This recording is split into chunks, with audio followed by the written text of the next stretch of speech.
Barb's house, who just disappeared over there. And one of my first journals was writing poetry on her bedroom walls. If you ever were friends with Barb and went to her house, all over her bedroom walls are my scribbles everywhere. And to this day, like, I still remember just sitting in her room, just scribbling on her wall. It seems so rebellious to be writing on the wall.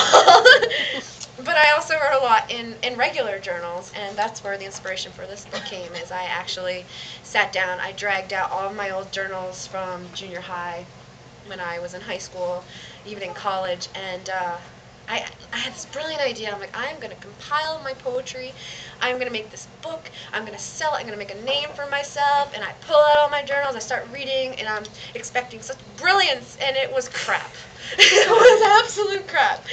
And I'm like, oh, forget this, I am not a poet, I am a regular writer, I write fiction and memoir, nonfiction, I'm not a poet.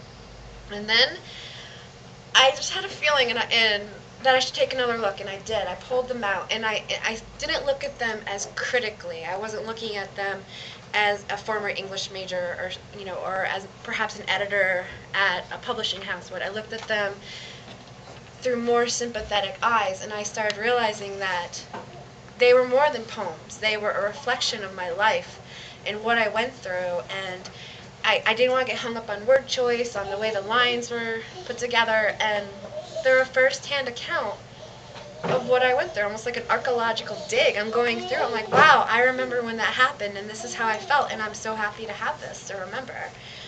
And so the book kind of created itself from that point, when I adopted that viewpoint, and I'm very, very proud of it, and I hope you all enjoy it, that if you picked up copies. So tonight I'd like to read a few sample poems from it.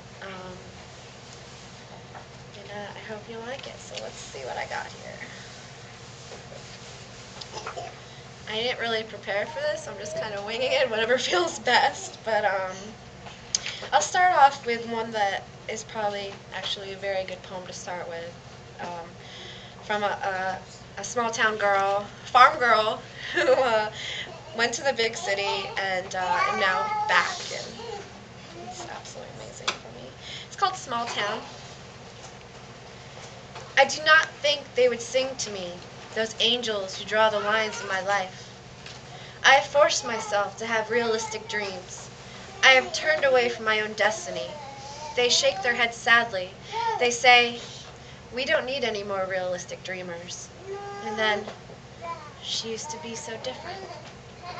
My mind struggles with my soul, with the concept of security. Do what is safe, follow the crowd. Close your awkward mouth and close your eyes. You are a country girl who cannot get a date. You are not a revolutionary. What can you do? Nothing. Sit down. Be silent. Be timid. Be apathetic. Be feminine. Don't try to sing with angels. Don't waste any useful breath. Work. Don't dream. This is real life. Take the well-beaten path. Don't trip or get dirty. You're just a girl with a big mouth. You're nothing. No flower growing in this dirt. You are the dirt. And dirt doesn't dream. Dreams are for poets and children and fairies. This is the real world. Learn a craft. Be a lawyer. Work until you bleed. And love? It's pixie dust. Settle for clean hair. Primal lust. Fall into your small life. Drown in tears.